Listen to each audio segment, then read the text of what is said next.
think we're going to get slowly started. Welcome. My name is Lisa Anderson. I'm founder and president for Paragonix Technologies. Really excited for you to join our lunchtime symposium here at the World Transplant Congress 2025. Our symposium entitled Preservation Innovations, Propelling Abdominal Transplantation Forward.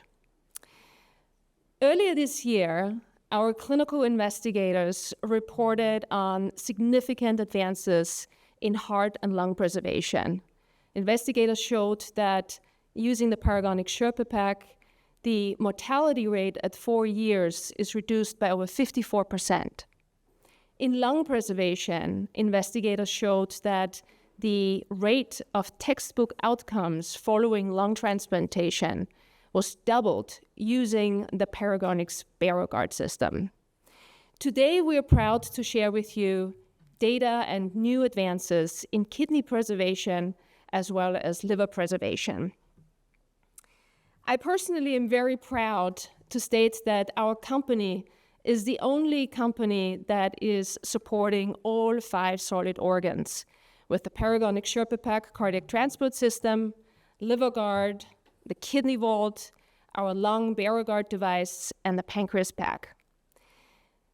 I'd like to make something very clear, and I thank our clinical community for constantly pushing us to go further to advance the field of transplantation. We are not just a product company putting product on your shelf. We pride ourselves in supporting your team from the site of donation to the transplant centers that we serve. The 3 additional columns, in addition to products, the 3 additional columns for Paragonix Technologies are as follows. We have a comprehensive digital offering with our Paragonix app for full traceability of every donor organ transport. The second column is our national transplant services. We perform more thoracic recoveries than any other third-party provider. And thirdly, we take pride in taking clinical leadership. As of today, I'm proud to share with you that we are following over 6,000 transplant patients, and we are studying the outcomes for these patients specifically regarding preservation technologies and strategies. Without further ado, I'd like to introduce our medical director, Dr. Jake Miles. He's also our recently appointed director of the Paragonix Transplant Research Institute. More to come on that institute effort later, but Jake, please take it away. Good afternoon, everyone, and once again, thank you so much for joining us for the Paragonix Symposium as part of WTC 2025 here in San Francisco. I hope everyone has had an absolutely amazing time at the conference thus far, and we can't thank you enough for joining us for today's lunch session. We have a panel of 3 esteemed speakers today who are going to share their experiences of advanced preservation across both kidney and liver transplantation. Before I do the first introductions, we kindly ask you to hold any questions for the speakers until the completion of the talks this afternoon, and then we will open up the discussion forum for Q&A at the completion of the presentations. Without further ado, I would like to introduce our first speaker, Sherry Quire, who is the Director of Organ Services at Indiana Donor Network. Sherry and her team have really been at the forefront of leveraging advanced preservation to support the entire system from organ donation all the way through to transplantation, including addressing many of the logistical challenges that are shared from both the OPO and transplant center experience alike. So without further ado, please join me in welcoming Sherry to the stage.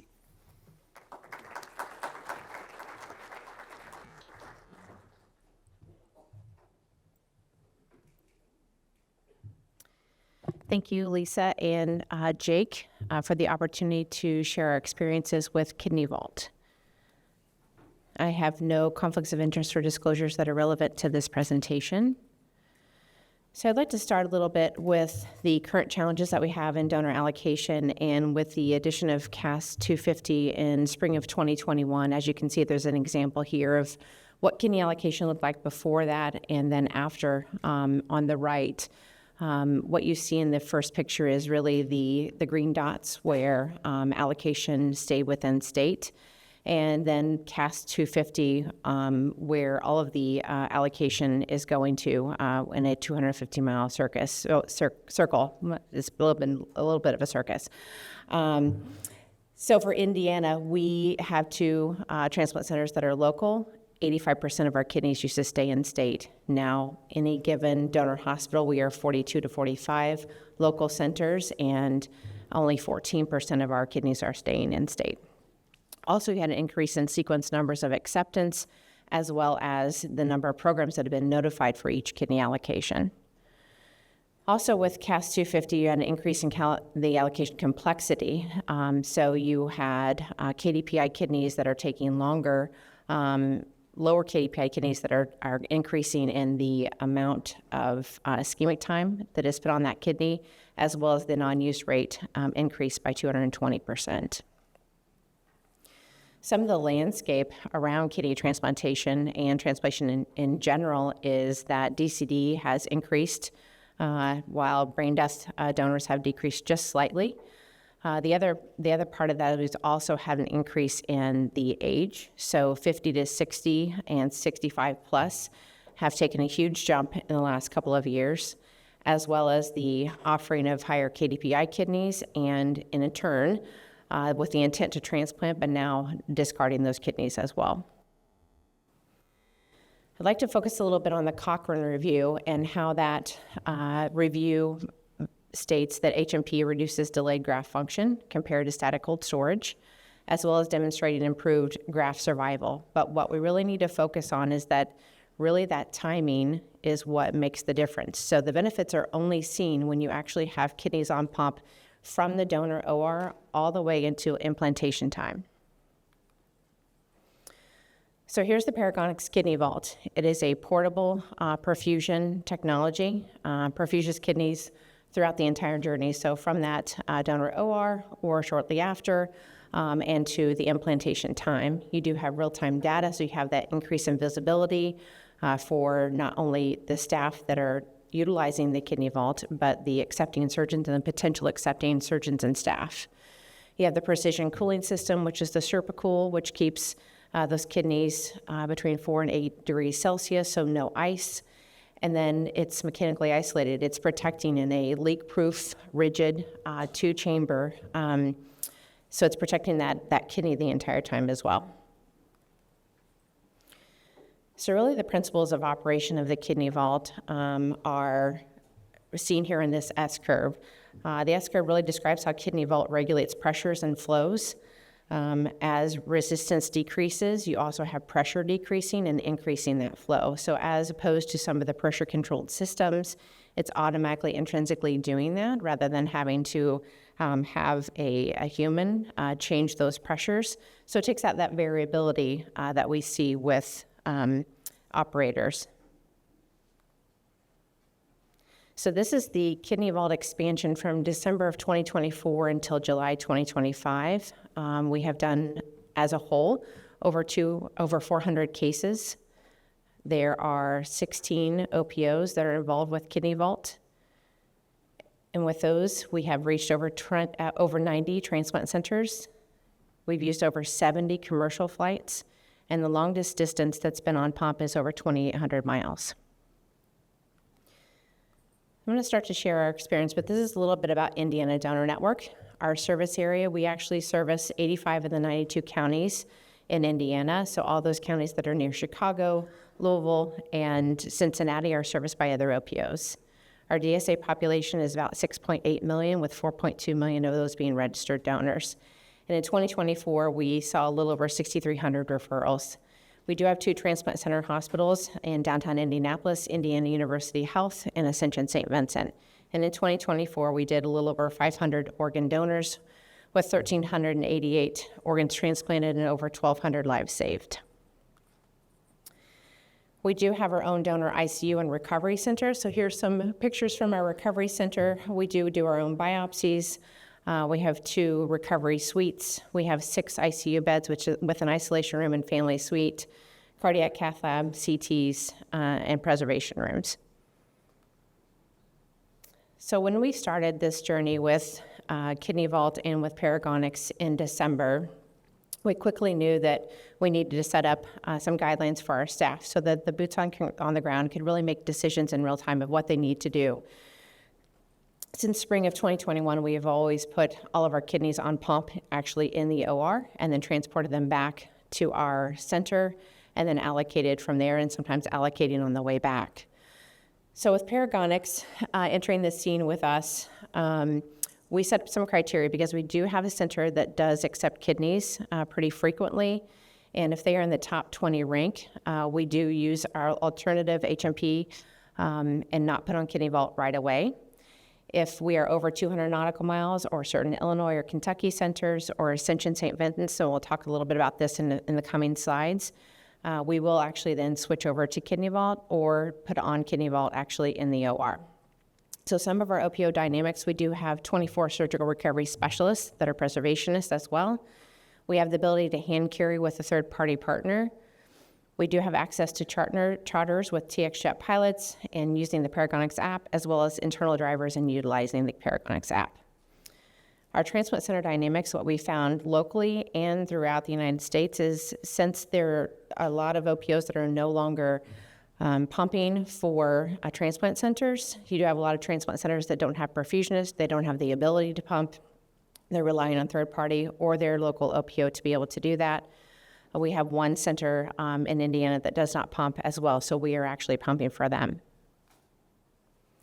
So these are the early Indiana Donor Network KidneyVault experiences that we've had. We were about 42 brain dead donors and DCD donors of 48, so about 52% DCD. As a whole with Indiana Donor Network, we're sitting anywhere between 55 and 58% DCD. But what you see here is all of the places that we've been able to touch and actually send on kidney pump since December of 2024. Prior to that, we were really sticking with the states that actually touched Indiana. So Illinois, Michigan, Ohio, and Kentucky were really about the farthest that we were able to go with internal drivers. A little bit about OACs, or organ acquisition costs. There are direct costs and indirect costs that go into both of those. Obviously, salaries, education, administrative costs, the organ fees, transportation, surgeon fees, an average of machine perfusion. At this time, we have not increased our OACs with the utilization of KidneyVault. Machine perfusion is part of an OAC, and we really look at an average of what we would be used so that is spread out throughout the year. So our first case is a 46-year-old DCD with a KDPI of 49. It's a zero mismatch with a 70% CPRA. You see the biopsy here on the right. The kidney was accepted at sequence 2. And at 6 hours, we were able to go on a commercial flight, which was a hand carry with the KidneyVault. During that time, the KidneyVault actually remained at the local OPO overnight for 10 hours and then able to then be transplanted at the center after that. So in this example, you have continuous perfusion actually from the donor OR to the transplant center throughout that entire commercial flight and air travel, and then flexibility at the site to be able to allow for a morning transplant procedure. The second one is a 69-year-old DCD with a KDPI of 78, which for all of the people in the audience, you know that that's not the easiest kidney to be able to be placed. His biopsy report here on the right as well. So at this time, at the 6-hour mark, we actually started open offers on this kidney because we had quite a few declines already for the age or automatically out for filters. The kidney was accepted at 16 hours. We were able to have it delivered in at the 20-hour mark and then stopped at 22 hours for implant. So again, continuous perfusion from the donor OR to the transplant center. It was a high-risk donor kidney that with some of the delayed acceptance and 1,300 nautical miles to travel.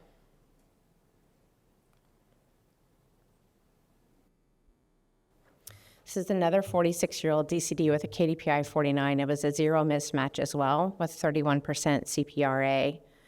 The recovery distance was over 200 miles. And this is the biopsy you see on the right. The kidney was accepted, and this is on a ground transport. So we've had commercial airlines in both of these and then a ground transport for this last one. It arrived at the transplant center, and they were able to time shift until the morning and then stop KidneyVault. This actually was delivered to a transplant center that does utilize their local OPO for perfusion, but it did not have to go to the OPO. It could go straight to the transplant center and be able to be there on site with a continuous perfusion. So continuous perfusion from the donor OR straight to the transplant center, and then the recipient center flexibility then again for scheduling in the morning. One of the other ways that we are able to use KidneyVault is on our imports. So currently how we work with our local center that does not have perfusionists is that we either receive on pump or we receive in a box a kidney, and we will pump for them until it is time for implantation. That takes up a surgical recovery specialist, takes up time. We do flyouts, we do several ORs, and so staffing can become an issue. And then you also have that flexibility of giving data. So having to call and give data to the accepting surgeon or checking in multiple phone calls of checking in of how the kidney is doing. So with being able to switch over to KidneyVault on imports, we were able to actually switch over at the center, call an internal driver, take it over to Ascension, share the link with the surgeons and the staff that are part of that acceptance, and then we are actually done with the kidney at that point. And they are getting real-time updates throughout the day and able to look in at the app at any time.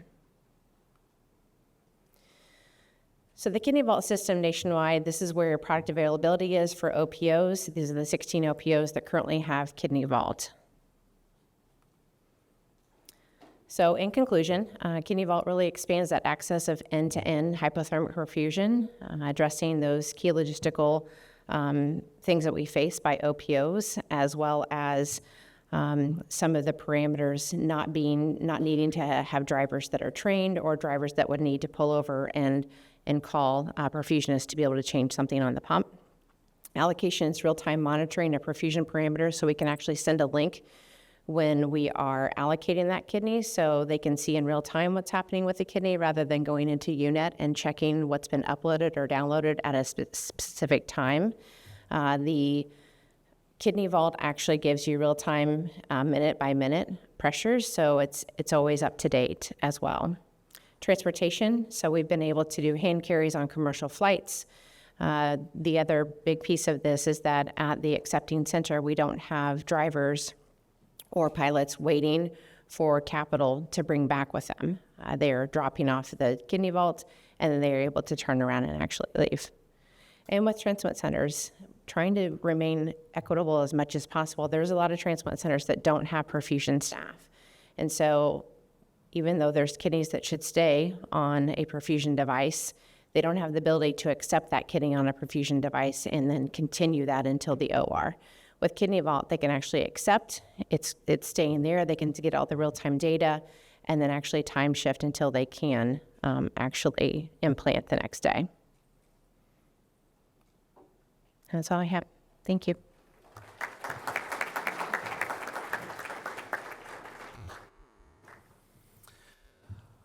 I now have the pleasure of introducing our second speaker, Dr. John Botha, who is the Program and Surgical Director of Abdominal Transplant Services at Intermountain Health.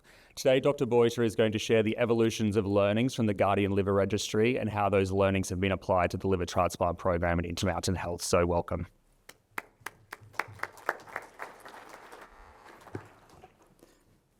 Thanks, Jake. Where's the clicker? Turns forward. Yeah. So my disclosures, I want to add one to this. I have become a speaker for Organox as well.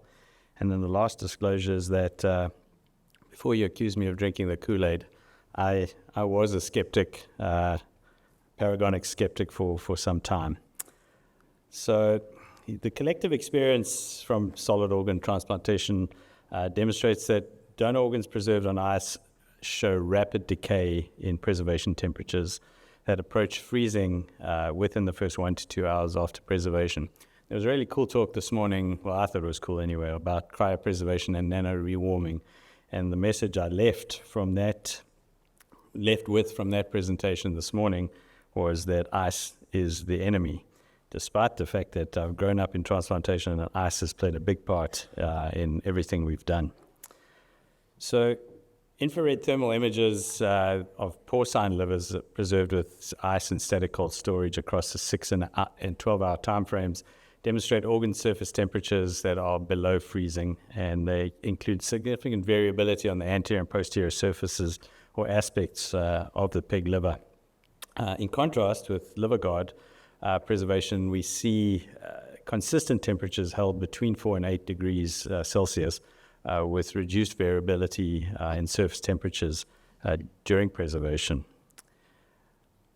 In addition, when we look at the overall experience that you heard about earlier of controlled hypothermic preservation across heart, lung, and liver transplantation, there appears to be a consistent attenuation of the impact of cold ischemia time on post-transplant outcomes, primary graft dysfunction in the heart and the lungs, and early allograft dysfunction in liver.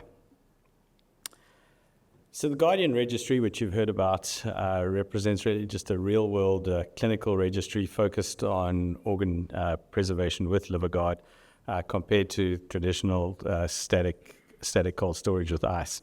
The liver registry now has over 1,000 patients enrolled in the USA. I think up until the end of June, 1,097. I don't need to highlight the definitions. Everybody here understands EAD, AKI, and the definitions of cold ischemia time. So overall, in the GUARDIAN cohort, there's a completed data sets now of 898 patients up until the end of June. And this table really just represents all comers. So not randomized, this is a real world experience. In terms of device deployment and clinical application, including combinations with other perfusion technologies, whether it's NMP, NRP, it's all put in here. So it's unmatched, all cases, including LiverGuard, paired with NMP, as I've said. The LiverGuard cohort represents a higher risk population. As you can see, the higher risk, significantly higher number of DCDs, significantly higher or longer recovery distances, and significantly longer cold ischemia times. Despite these risk factors, looking at the clinical outcomes of EAD, as I said, being the principal one, but AKI as well, there appear to be significant improvements despite the higher risk cohorts.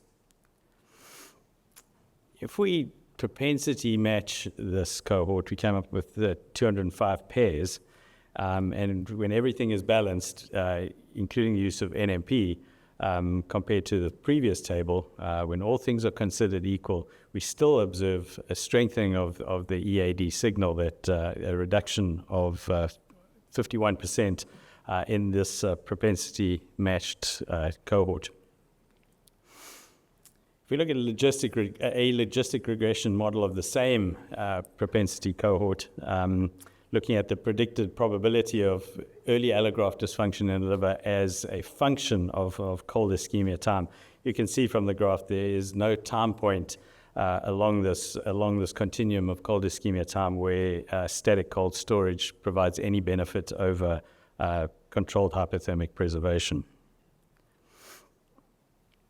Hazard analysis, and I think Kiran will probably stealing a couple of slides from your presentations here, shows the independent benefit of LiverGuard compared to static cold storage across a bunch of different risk factors. Most importantly, irrespective of donor status, use of NMP and cold time, LiverGuard again is favored in terms of significantly reducing or developing early allograft dysfunction.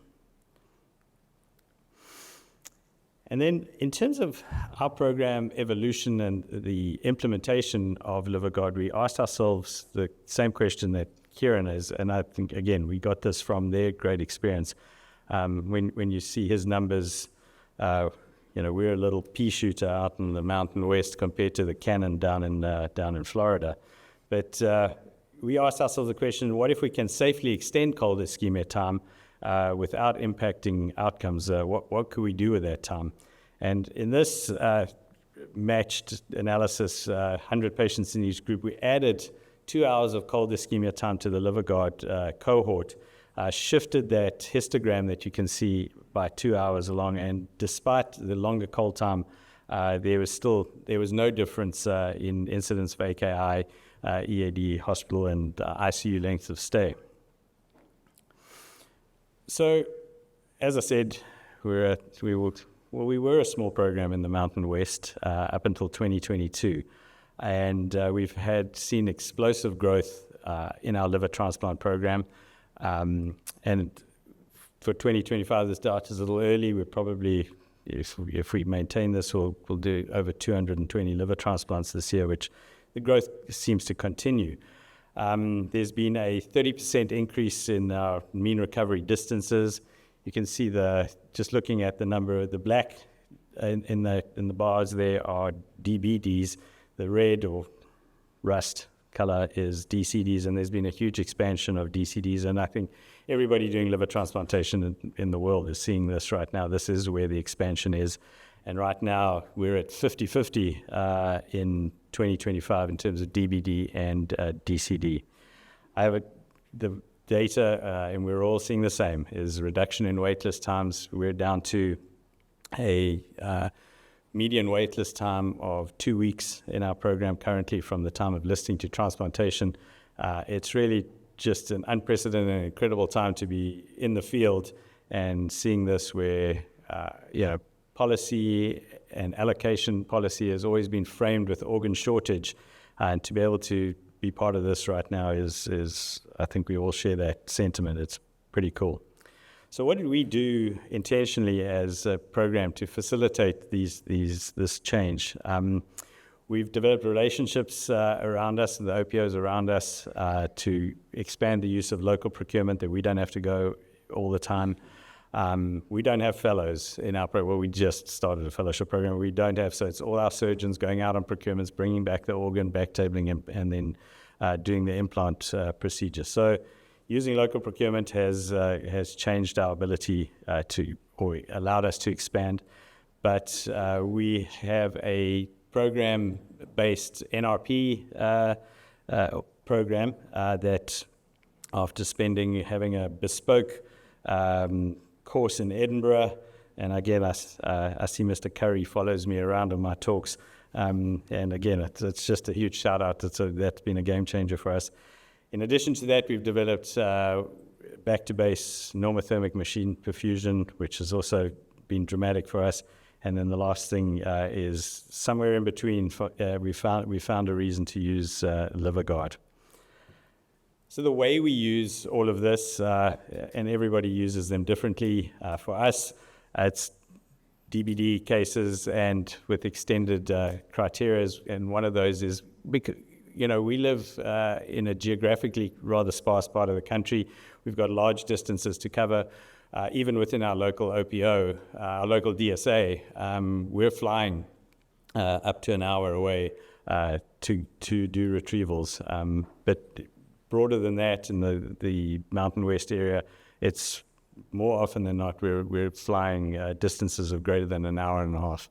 When I look at where our organs are coming from, we're about 40% local and 60% import currently, which means we're over more than 100 cases we're flying out every year. We use it for shifting transplant logistics, time, shifting consecutive cases, stacked cases. It just buys me that extra confidence that if something does go wrong, in terms of scheduling, ORs are difficult to get these cases all done. Complex hepatectomy is another reason for using it. We use it with our back-to-base normothermic perfusion, where it gets retrieved, put in LiverGuard, then brought back to base, and we transfer it onto NMP before transplantation. And as I said, NRP, we are almost exclusively, all our DCDs are done with our local transportable NRP DCD program, and go from NRP onto LiverGuard and then back to base. So, yeah, like I said, we've only just started this. We've only done 42 cases. I think yesterday it was number 43. And 80% of them are DBD donors, 20% DCD, and all those DCDs would be NRP. What's important to note, historically,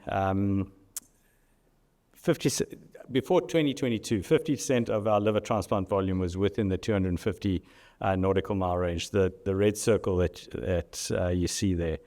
Since LiverGuard, and again, it's difficult to assign cause and effect because we've implemented all of these technologies at the same time. But what has happened is that our average recovery distance is now over 500 nautical miles, and we've done 3 recoveries in Hawaii that we've used LiverGuard in all 3 of those.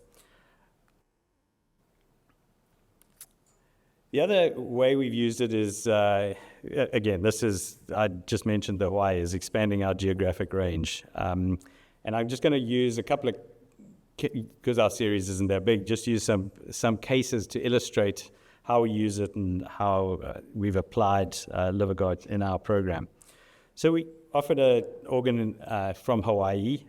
It was a DBD donor. It was young. We didn't require a biopsy. The past medical history was clean, and the cold ischemia time was predicted to be around 9 hours, 40 minutes is what we envisaged. As you can see, and I'm not going to argue, this was a perfect donor. So you could say 10 hours of cold ischemia on a perfect liver like this, why did you need anything? But again, things can go wrong when you're flying up, from Hawaii to Salt Lake City, and just that extra level of confidence across that 10-hour time gap I found helpful. And in fact, this case was probably for me the pivotal case in starting to gain confidence in the product. The recipient of that liver was a 27-year-old, BMI of 30, autoimmune hepatitis, MELD score of 35. So she was sick despite being young. The only complication that she had was an anastomotic stricture that was stented at 30 days. And 6 months later, she's got perfectly normal liver enzymes and a biochemical profile. The other one was an interesting case, and this is how reallocate the product helped us with reallocating an organ. This was from Arizona. Nathan's here to ask any questions if I get this wrong, or you can correct me. This was a DCD donor, 64-year-old, BMI 27. Previous medical history was really just hypertension. Withdrawal of life support around 5 p.m. in the evening. Center 1 declined as the warm time went too long from extubation, and NRP was started. You can see NRP is probably almost, when we look, incision start of NRP is almost an hour and 10 minutes after withdrawal. NRP was successful. This is actually the picture off DonorNet this is the liver that was procured. It looks like a perfectly good liver. The NRP flow was good the whole time. Macroscopically, as I've described, good. They did do a biopsy. There was no fat, or very, very little fat. But importantly, the functional warm time, and we're a program that really, we've got a functional warm time, but similar to a lot of places, really time has become a surrogate that we're discarding, and it's really the information we get on NRP that's valuable. But this was a low functional warm time from 50, a systolic of 50, so what I felt was going to be a good liver. They then had center 2 decline, citing warm time again, and the opioid packed it in LiverGuard, sent it off to the airport. There wasn't a jet waiting, and I think center 3 then declined because there wasn't an aeroplane available, and so because of cold ischemia, time now declined. We then got the offer a few hours later from withdrawal at almost 11:15 in the evening, and accepted the organ. We were told the jet was 10-20 minutes away from Phoenix, and we took it. We then once it got to us, we put this on Organox. This arrived at 2:45 in the morning. I wasn't going to do the transplant then. The reason for NMP was really logistics. We had another case scheduled to start at 8 a.m. that morning. So it spent another 7 hours on NMP, and it ticked all our boxes in terms of viability testing on NMP. Made bile, ALT was beautiful, lactate was great. And then the curve there is the lactate during NMP, the top curve. It dropped, and as you've heard from Peter App this morning, as long as it's not going up, we're pretty much going to accept that lactate. But then on pump, performed beautifully. Lactate dropped very quickly and stayed less than 0.3 the whole time until implantation. The recipient was a 59-year-old MASH patient, MELD of 9, and this is the topic that a lot of people are talking about. This became an open offer for us. This allowed us to dive down our list, and whether it's incorrect or not, I'm not going to get into the ethics of this, but we all keep, and I imagine we all keep a list of patients that are so-called sicker than MELD, and we need to get them transplanted, whether they're HCCs or this kind of patient. We were able to offer somebody who really needed a transplant that wasn't being adequately represented by their MELD. And this guy sailed through transplant, and 3 months later has also practically normal biochemistry. And the last example I'm going to use is one of my side hustles is that I'm in charge of the pediatric liver transplant program in Salt Lake City as well. And we're a small program. There are only 2 of us. There are only 2 surgeons. And so when it becomes flying out, coming back table, liver transplant, this becomes a long day. And for pediatrics, most of our organs are not coming from within our own DSA or from our own OPO. They are coming from all over the place: California, Denver, down in Nevada, and then one more was in Salt Lake City, and I'll tell you why we used it for that. And we've just last week done a 5th one, a whole liver. But 2 of these patients are redo liver transplants in children. The last case 4 was within our own hospital. We procured the organ, put it on, but it was because we were anticipating a long hepatectomy, a complicated hepatectomy. All of these children, including the 5th one that isn't here, have done exceptionally well. Again, you could argue the cold ischemia times are not that impressive or super long, but it was more about giving me the confidence, if something had gone wrong or become delayed because of the complexity of our recipients, that I had a backup. So I'll finish there, and just with the statement, controlled hypothermic preservation reduces the incidence of EAD. Kiran's going to show you that in a much bigger cohort. LiverGuard, for me, has extended or facilitates an extension of cold time, and I feel confident in the product that doesn't impact or impair my post-transplant outcomes. And at Intermountain, it's certainly helped us to expand our geographic range. We've doubled where we go for organs now. It's certainly assisted in facilitating logistics with case stacking, complex hepatectomies, and it's, again, helped us when we fly out for NRP cases, to avoid the static cold storage that may be on a long fly out, the 3 or 4 hours of cold storage after a successful NRP run. Thank you.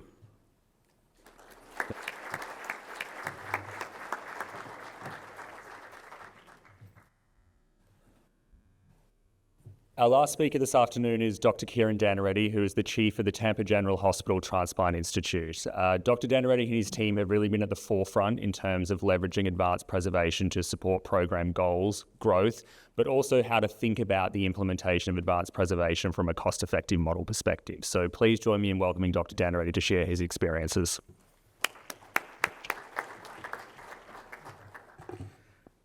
Good afternoon. It's nice to see a lot of friends in the audience. Maybe some critics as well. I speak for Paragonix, Organox, and CareDx. And I'll skip over some of the background. I think we all have heard it many times, and really talk about the story of growth at the Tampa General hospital liver transplant program over the last several years. And this looks shockingly familiar, maybe from about 15 minutes ago, in that we had historically been a moderately large liver transplant program. And frankly, we would joke that we were a pretty boutique place because of organ availability in Florida. We did not need to use a lot of DCDs in order to do nearly 150 transplants. But like everyone else, we have faced the pressure of a growing number of patients that need transplantation and the availability of more DCDs. And this year will be right around 50% DCD, like many of the other large liver transplant programs in the country, and we'll probably do close to 300 livers this year. There's been such a mind-melting amount of change over the last few years, and we've tried to keep it simple, mostly because I can't really manage a lot of complexity outside of what we are mandated to manage. And we have evolved rapidly in terms of phases or eras in our program and have been pretty consistent within each era as to how we do it. Well, prior to 2022, we did it like we'd been doing it for 40 years and transported everything on ice as static cold storage. And then in October of 2022, we started our in-house back-to-base machine perfusion program in partnership with Organox using the Meter device. And at that time, we're still committed to static cold storage in a back-to-base model. And I don't think my friend Gabe Schnickel is in the audience, but I was talking to him around that period of time, and he may have been using a competing platform and was very critical of the idea of back-to-base. And we had some choice and friendly words, but wanted to listen to what the concerns were about that period of time of ice storage prior to NMP. And with the introduction of some of the other Paragonix devices into our transplant center, first with Sherpa Pack and Heart, really started to think about the injury associated with ice during that period of transportation back to what eventually became a 100% machine perfusion platform, which we've been doing since the fall of 2023. So this is a sub-analysis of the National Liver Guard Registry looking at the cases from Tampa General. And this is 259 cases. And as I said, we had very distinct eras. And so we have 45 cases of ICE plus NMP, and probably won't be able to add to that number as a control, and have now 214 liver guard cases plus NMP. And that's the growing cohort, again, looking at the same clinical outcomes of EAD, AKI. And if you look at those two eras in ICE plus NMP, you can see that, like I said, we have an era effect, considerably more DCDs, higher risk donors, but the recipients are fairly similar. And then if you look, just like Jean was seeing for his program, we have seen in the National Liver Guard Registry, there's a distinct difference in the location of these donors when we use Liver Guard versus static cold storage and ice. So 443 nautical miles versus 200 nautical miles. Total preservation time is considerably longer, with that being primarily an era effect as we have gotten more confident in our ability to keep livers longer on NMP. But the cold storage time is about 2 hours longer, which is being mimicked in the national data set and in individual large volume centers. So really the story about growth of the transplant program at Tampa General Hospital is based on our geographic reach for organs. And if you look in the ICE plus NMP era of our program, we were predominantly getting organs from Florida and from the Southeast, and there's a relationship between the OPOs in Florida and in Puerto Rico, their lifelink of Puerto Rico and Florida. And so we had a relationship with Puerto Rico, and we got some organs from there. But really, I would say that we were a regional liver transplant program. And this was based on very firmly held dogmatic beliefs about how far we could go for organs. And if you look at the geographic range of our program using LiverGuard plus machine perfusion, you start to see a very different story. And not only do we still get a lot of our organs from Florida and from the Southeast, but we've gotten a tremendous number of organs from Puerto Rico, wonderful partners of ours. But really reaching out into the Midwest and even to Arizona and California, this was really unimaginable for our program even as short as 2 years ago. So if you look at the clinical outcomes between the ICE plus NMP cohort and the LiverGuard plus NMP cohort, you can see that there's primarily a reduction in hepatocyte injury, and that results in a lower peak AST and peak ALT in the recipient and a lower incidence of EAD as a result. There is a trend towards decreased AKI and then a relatively similar new hemodialysis. And then in terms of length of stay, similar ICU and overall hospital length of stay. This was asked of me yesterday when I was presenting the national LiverGuard data. So, the reduction in AKI is primarily associated with decreased hepatocyte injury. And then if you look at our clinical outcomes at 6 months, ICE plus NMP versus LiverGuard plus NMP, you see that the non-anastomotic stricture rate is the same, hemodialysis rates are the same, and graft survival is the same as well. So I think this is really the important takeaway from this lunchtime session, which is that LiverGuard mitigates the risk of EAD across all cold ischemic times. And you can see that we have not quite gone as far as Hawaii, although that would be quite a thing to get a liver from Hawaii to Florida.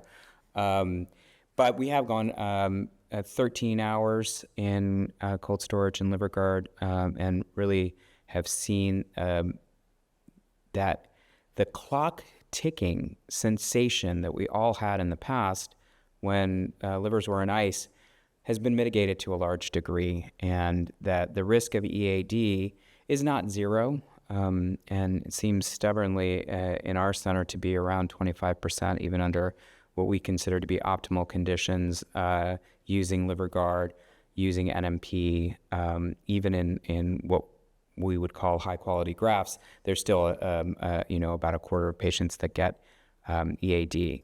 But this is considering offers and donors that we wouldn't have contemplated before, 70-year-old plus DCDs that are steatotic, and those DCDs that are much farther away. So we are 100% NMP. We're firm believers that there is value in pumping every liver, and we have said if it's a liver, we pump it, and we stick with that. And I'm happy to have a cocktail with anyone and talk about why that is our philosophy and why it's proven to be very advantageous to our program and patients. But what we can say is that the duration of NMP is not associated with EAD risk when you look at LiverGuard versus ICE, and that there's injury from ICE that once it's injured cannot be undone no matter what you do with the liver, reperfuse it in a person or on a machine. So like others, we're firm believers in the value of NRP, and we are firm believers in the value of not only adding the technologies together, but the synergistic outcomes for our patients. And I think this year, if I had to guess, in the middle of the year, I would say probably 75% of our DCDs this year will be with NRP, and I'm very grateful for our OPO partners that have invested so much in developing the infrastructure. And John and I were talking about this. I think he quoted me, and I'll quote myself back to him. NRP really is the expertise, is aligned with the expertise of our OPO partners. And we believe also that NMP is aligned with the expertise of the transplant centers.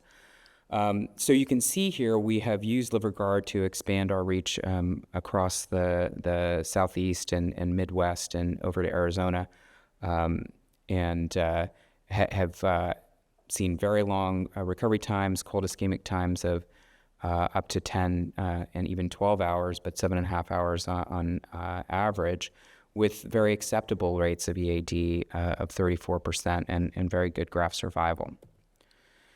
And then, this is similar to what others have seen. We've asked ourselves now for a couple of years, what are we going to do with this extra time? Sleep didn't seem to be the right answer, in that whenever the livers get back, we put them on machine, whether that's at 2 p.m. or 2 a.m. But we thought, based on our experience, really with Puerto Rico and how long it can take to get a liver from Puerto Rico to us, even when they hustle, it's often 10 hours before we get the liver. And the very acceptable rates of EAD and the quality of the viability testing on machine suggested that maybe we didn't need to rush all the time to get the livers back. And so our historical thinking about what is appropriate to ground transport versus fly was, if it was within about 2 hours driving, we were willing to drive it, but past that, we were flying. And that resulted in a lot of flights from Jacksonville, from Melbourne, Florida, which is on the East Coast, pretty much directly across from Tampa, and from South Florida and Miami. And we've converted all of those cases that are recovered within the peninsula of Florida into road transportation cases. And it takes about 4 hours to drive from Miami, 3.5-ish hours from Jacksonville. And so we've basically taken that couple hours of extra cold storage time in liver guard and applied it to ground transportation and the reduction of cost associated with private flights. So we decided that in June of 2024, and pretty much overnight stopped flying organs within the state of Florida. And on average, those flights were somewhere between $12,000 and $15,000. And if you look at our data for the 6 months closing last year, the annualized cost savings for our program is $1.6 million. And actually, it's probably going to end up being more than that. That's a relatively conservative estimate on cost savings. And I'm very grateful for the fact that we don't get pushed super hard on all of our individual clinical decisions by our hospital administrators. But it is important for us as a profession to be involved in the conversation about financial sustainability of our profession. So taking that same thought, we're lucky in that a lot of people want to fly to Tampa, especially during the winter months. So there's direct flights from a lot of places, including from Los Angeles, from Seattle, from San Francisco. And in the same vein of thinking about what can we drive, we're thinking what can we fly commercially versus flying private. And so we have many direct flights from Atlanta to Tampa on a daily basis. And so when we have gotten organs from the donor care unit at Piedmont, we have coordinated that with commercial flights. And the cold ischemic times have been between 6.5 and 9.5 hours, which we're completely comfortable with at this point. And the commercial flight is about $1,000 versus private, which would be about $15 from Atlanta. And I have taken the red-eye flight from LAX to Tampa General. I trained in LA and lived there for 10 years. And now our livers are also taking that same red-eye flight from LA to Tampa. And the cost savings here, I was fortunate to tell my CFO how much we saved because I saw him the day we were putting a liver in from LA. It was $79,000 in cost savings by flying the red eye. And, that's really meaningful and important and a use of the technology that I think more and more of us should adopt and probably will adopt in the coming months and years. So it's been a wild ride, and I'm super grateful for our partners at Paragonix, who I've learned a tremendous amount from, and our partners in machine perfusion with Organox. This has allowed us to increase our recovery distances, longer cold ischemic times. We're riding the wave of DCD liver transplantation, all with excellent outcomes for our patients. And really, the excellent outcome is to be able to transplant 300 patients because we're out of that scarcity mindset that we have historically had. And I think this is an attitude that Jean and I share, is that there are livers out there for us to transplant our patients. And the more sophisticated we are about using these new tools, the more patients we'll transplant. And I'll just editorialize one thing, and this is just my own personal belief. This is a relationship profession, and I look across the room at the number of people that our center has relationships with, our OPO partners around the country. And there is going to be a lot of pressure on us to follow the list. And the story that Jean told, many of the stories that we tell on a daily basis are about how passionate OPO professionals are trying to get every organ transplanted, and passionate transplant professionals are trying to find the right patient for each of those organs. And I think we have to find a way to keep doing it. The government and the public rightfully have a hard time understanding some of those nuances. And it is absolutely incumbent on us to make sure that this practice of finding homes for every marginal organ is an equitable one. But I really believe in the work that we're doing at Tampa General, and the work that we are collectively doing in the nation to transplant more patients and use more organs. So thank you so much for your time.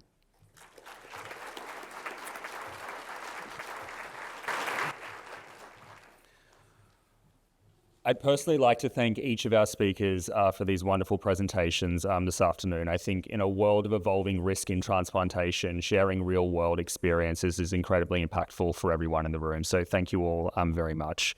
We'd now like to invite the audience for questions. We have a microphone in the middle aisle here, and we invite you up to any comments or questions from the audience. Maybe while we're just waiting for that, Sherry, I know you kind of touched towards the end of your presentation around the concepts of hypothermic machine perfusion for import kidneys for your local centres. I think that's highly variable across the country in terms of the access to that. Would you maybe mind just commenting how KidneyVault maybe has impacted some of the logistics around supporting that kind of initiative for your local centres? Yeah, thanks, Jake. Like I said before, I think it's really the staffing that we have and not needing to utilize that staff for a long period of time of really kind of, I guess you'd say, babysitting the kidney at that point. Being able to use an internal driver to, take those kidneys over to Ascension.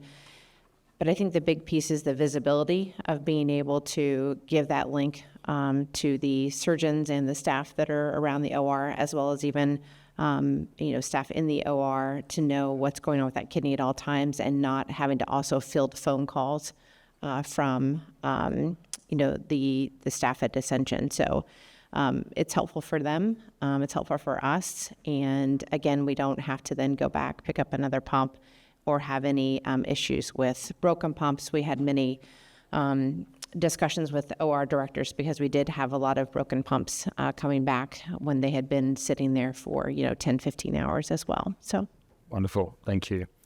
And Kiran, Jean, I think looking at both of your presentations, I saw a common thread of time, and I think you've both approached using that time in slightly different ways, but also sharing some commonality.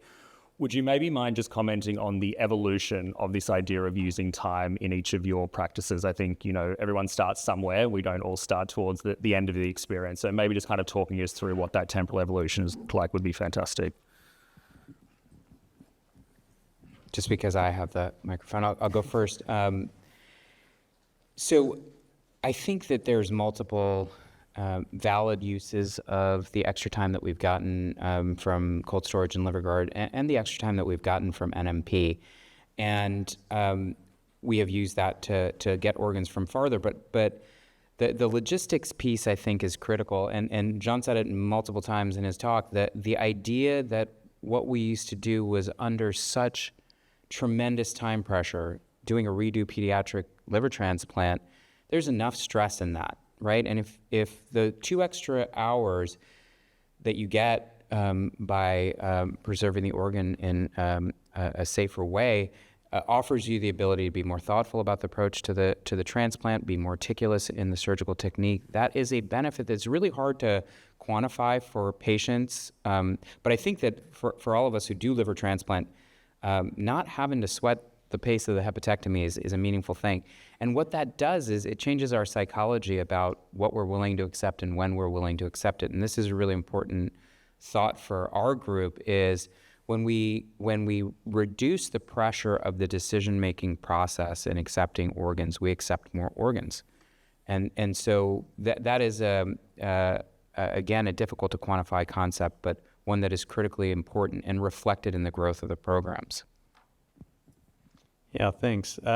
We do look at it a little differently across the programs. That our confidence in getting rid of time as something we need to adhere to, it was born out of our NRP program and an understanding of that time is just a very poor surrogate of whether or not this organ is going to work or not, or develop complications. And so once we started NRP and really got out of our comfort zone and started transplanting livers that did well on NRP but had long ischemic times and way longer than what we were used to with standard rapid retrieval, we then started developing a lot more confidence. And then NMP was implemented, and then we got LiverGuard, and our confidence just gradually grew as we implemented this.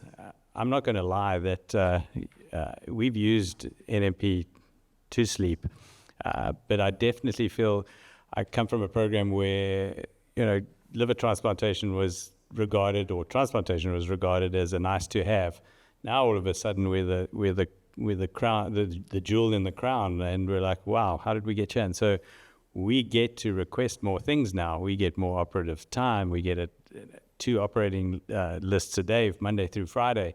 And these technologies have enabled us to schedule cases, keep staff happy, in fact, keep staff totally motivated that now they want to belong to the program. They want to be part of the transplant program. They call themselves transplant professionals when previously they were scrub tech de jour for every other case, and now they're principally involved with transplantation. So in terms of growing our program and getting buy-in, you heard David Axel talk about C-suite, and now people are listening. And it's these things that have enabled us to leverage for the things that we really need. Wonderful. Well, thank you all very much. I'm conscious that we are now at the top of the hour. So thank you again so much for joining us today. Please enjoy the rest of the conference.